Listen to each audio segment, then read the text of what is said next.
This is an NBC News special report. Here's Tom Llamas. And good evening. We are coming on the air tonight as we are moments away from a major presidential address. President Trump is about to speak to the nation from the White House.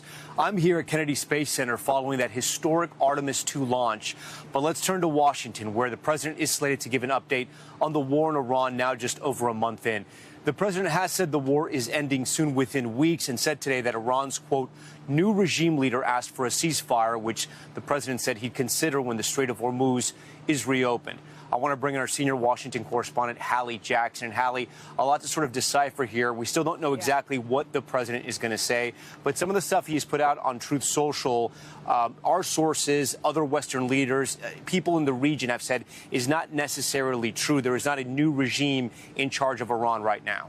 Yeah, and it's a key moment for the president here tonight, too, Tom. Multiple sources tell our team he is expected to effectively declare success and touch on the timeline for an end to this war. He's previously suggested something like maybe 2 to 3 more weeks. But the president is addressing the nation about a war that is pretty unpopular, especially right now. Polling shows that a majority of Americans do not approve of this military action. It is a war that has spiked gas prices for Americans because of the closure of the key Strait of Hormuz, as you referenced, Tom. So a lot of questions here as the president has vacillated between escalating his threats and talking about the possibility of diplomacy. And Hallie, the president has given us a hint of what he may say tonight, saying just yesterday inside the Oval Office, we see the president now. He's about to start speaking. Let's listen in. Thank you very much. My fellow Americans, good evening.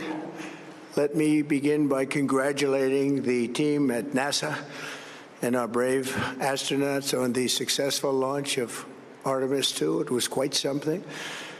It will be traveling further than any manned rocket has ever flown and will very substantially pass the moon, go around it, and come back home from a distance that has never been done before. It's amazing. They are on the way, and God bless them. These are brave people. We want to God bless those 4 unbelievable astronauts. As we speak this evening, it's been just 1 month since the United States military began Operation Epic Fury, targeting the world's #1 state sponsor of terror, Iran. In these past 4 weeks, our armed forces have delivered swift, decisive, overwhelming victories on the battlefield. Victories like few people have ever seen before. Tonight, Iran's Navy is gone. Their Air Force is in ruins. Their leaders, most of them, terrorist regime they led, are now dead. Their command and control of the Islamic Revolutionary Guard Corps is being decimated as we speak. Their ability to launch missiles and drones is dramatically curtailed, and their weapons, factories, and rocket launchers are being blown to pieces. Very few of them left. Never in the history of warfare has an enemy suffered such clear and devastating large-scale losses in a matter of weeks. Our enemies are losing in America, as it has been for 5 years under my presidency, is winning, and now winning bigger than ever before. Before discussing this current situation, I also want to thank our troops for the masterful job they did in taking the country of Venezuela in a matter of minutes. That hit was quick, lethal, violent, and respected by everyone all over the world. After rebuilding our military during my first term, we have by far the strongest military anywhere in the world. And now we're working along with Venezuela and are in a true sense joint venture partners. We're getting along incredibly well in the production and sale of massive amounts of oil and gas, the second largest reserves on earth after the United States of America.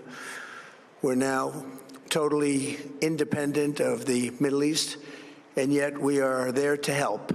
We don't have to be there. We don't need their oil. We don't need anything they have, but we're there to help our allies. Tonight, I want to provide an update on the tremendous progress our warriors have made in Iran and discuss why Operation Epic Fury is necessary for the safety of America and the security of the free world. From the very first day I announced my campaign for president in 2015, I have vowed that I would never allow Iran to have a nuclear weapon. This fanatical regime has been chanting death to America, death to Israel for 47 years. Their proxies were behind the murder of 241 Americans in the Marine barracks bombing in Beirut, the slaughter of hundreds of our service members with roadside bombs. They were involved in the attack on the USS Cole, and they carried out the countless other heinous acts, including the just horrible, bloody atrocities of October 7th in Israel, something that most people have never seen anything like it. This murderous regime also recently killed 45,000 of their own people who were protesting in Iran. 45,000 dead. For these terrorists to have nuclear weapons would be an intolerable threat. The most violent and thuggish regime on earth would be free to carry out their campaigns of terror, coercion, conquest, and mass murder from behind a nuclear shield. I will never let that happen, and neither should any of our past presidents. This situation has been going on for 47 years and should have been handled long before I arrived in office. I did many things during my 2 terms in office to stop the quest for nuclear weapons by Iran first, and perhaps most importantly, I killed General Qasem Soleimani in my first term. He was an evil genius, brilliant person, a horrible human being, however, the father of the roadside bomb, and he lived just horrible what he did. Iran would have been perhaps in far better, stronger position. Had he lived, we would have had probably a different conversation tonight. But you know what? We'd still be winning and winning big. And then, very importantly, I terminated Barack Hussein Obama's Iran nuclear deal, a disaster. Obama gave them $1.7 billion in cash, green cash, took it out of banks from Virginia, D.C., and Maryland, all the cash they had. He flew it by airplanes in an attempt to buy their respect and loyalty, but it didn't work. They laughed at our president and went on with their mission to have a nuclear bomb. His Iran deal would have led to a colossal arsenal of massive nuclear weapons for Iran, and they would have had them years ago, and they would have used them. It would have been a different world. There would have been no Middle East and no Israel right now, in my opinion, the opinion of a lot of great experts, had I not terminated that terrible deal. And I was so honored to do it. I was so proud to do it. It was so bad right from the beginning. Essentially, I did what no other president was willing to do. They made mistakes, and I am correcting them. My first preference was always the path of diplomacy, yet the regime continued their relentless quest for nuclear weapons and rejected every attempt at an agreement. For this reason, in June, I ordered a strike on Iran's key nuclear facilities, an Operation Midnight Hammer. Nobody's ever seen anything like it. Those beautiful B-2 bombers performed magnificently. We totally obliterated those nuclear sites. The regime then sought to rebuild their nuclear program at a totally different location, making clear they had no intention of abandoning their pursuit of nuclear weapons. They were also rapidly building a vast stockpile of conventional ballistic missiles and would soon have had missiles that could reach the American homeland, Europe, and virtually any other place on Earth. Iran's strategy was so obvious. They wanted to produce as many missiles as possible, and they did, with the longest range possible. And they had some weapons that nobody believed they had. We just learned that out. We took them out. We took them all out so that no one would really dare stop them. And their race for a nuclear bomb, a nuclear weapon like nobody's ever seen before. They were right at the doorstep. For years, everyone has said that Iran cannot have nuclear weapons. But in the end, those are just words if you're not willing to take action when the time comes. As I stated in my announcement of Operation Epic Fury, our objectives are very simple and clear. We are systematically dismantling the regime's ability to threaten America or project power outside of their borders. That means eliminating Iran's Navy, which is now absolutely destroyed, hurting their Air Force and their missile program at levels never seen before, and annihilating their defense industrial base. We've done all of it. Their Navy is gone. Their Air Force is gone. Their missiles are just about used up or beaten. Taken together, these actions will cripple Iran military, crush their ability to support terrorist proxies, and deny them the ability to build a nuclear bomb. Our armed forces have been extraordinary. There's never been anything like it militarily. Everyone is talking about it, and tonight I'm pleased to say that these core strategic objectives are nearing completion.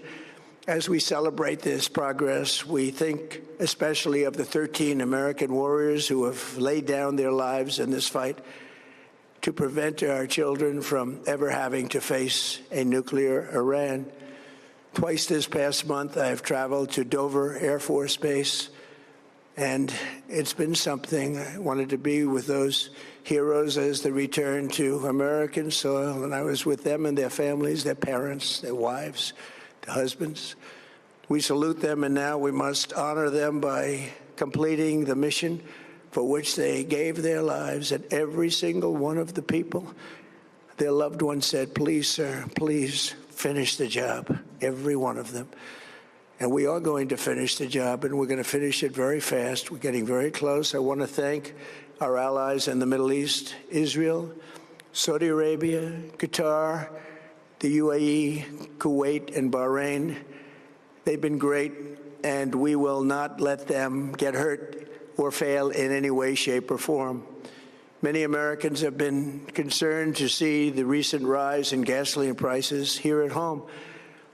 This short-term increase has been entirely the result of the Iranian regime launching deranged terror attacks against commercial oil tankers in neighboring countries that have nothing to do with the conflict. This is yet more proof that Iran can never be trusted with nuclear weapons. They will use them, and they will use them quickly. It would lead to decades of extortion, economic pain, and instability worse than we can ever imagine. The United States has never been better prepared economically to confront this threat. You all know that. We built the strongest economy in history. We're going through it right now, the strongest in history. In 1 year, we've taken a dead and crippled country. I hate to say that, but we were a dead and crippled country after the last administration and made it the hottest country anywhere in the world by far, with no inflation, record-setting investments coming into the United States, over $18 trillion, and the highest stock market ever, with 53 all-time record highs in just 1 year. It all positioned us to get rid of a cancer that has long simmered. It's known as the nuclear Iran, and they didn't know what was coming. They've never imagined it. Remember, because of our Drill Baby Drill program, America has plenty of gas. We have so much gas. Under my leadership, we are #1 producer of oil and gas on the planet, without even discussing the millions of barrels that we're getting from Venezuela. Because of the Trump administration's policies, we produce more oil and gas than Saudi Arabia and Russia combined. Think of that, Saudi Arabia and Russia combined. And that number will soon be substantially higher than that. There's no country like us anywhere in the world, and we're in great shape for the future. The United States imports almost no oil through the Hormuz Strait and won't be taking any in the future. We don't need it. We haven't needed it, and we don't need it. We've beaten and completely decimated Iran. They are decimated, both militarily and economically and in every other way. And the countries of the world that do receive oil through the Hormuz Strait must take care of that passage. They must cherish it. They must grab it and cherish it. They can do it easily We will be helpful, but they should take the lead in protecting the oil that they so desperately depend on. So to those countries that can't get fuel, many of which refuse to get involved in the decapitation of Iran, we had to do it ourselves. I have a suggestion. Number one, buy oil from the United States of America. We have plenty. We have so much. And number two, build up some delayed courage. Should have done it before. Should have done it with us, as we asked. Go to the Strait and just take it, protect it, use it for yourselves. Iran has been essentially decimated. The hard part is done, so it should be easy. And in any event, when this conflict is over, the Strait will open up naturally. It'll just open up naturally. They're going to want to be able to sell oil because that's all they have to try and rebuild. It will resume the flowing, and the gas prices will rapidly come back down. Stock prices will rapidly go back up. They haven't come down very much, frankly. They came down a little bit, but they've had some very good days over the last couple of days. We've done actually much better than I thought, but we had to take that little journey to Iran to get rid of this horrible threat. With our historic tax cuts, where people are just now talking about receiving larger refunds than they ever thought possible, they are getting so much more money than they thought. That's from the great, big, beautiful bill. Our economy is strong and improving by the day, and it will soon be roaring back like never before. It will top the levels that it was a month ago. I've made clear from the beginning of Operation Epic Fury that we will continue until our objectives are fully achieved. Thanks to the progress we've made, I can say tonight that we are on track to complete all of America's military objectives shortly, very shortly. We're going to hit them extremely hard over the next 2 to 3 weeks. We're going to bring them back to the Stone Ages where they belong. In the meantime, discussions are ongoing. Regime change was not our goal. We never said regime change, but regime change has occurred because of all of their original leaders' death. They're all dead. The new group is less radical and much more reasonable. Yet if during this period of time no deal is made, we have our eyes on key targets.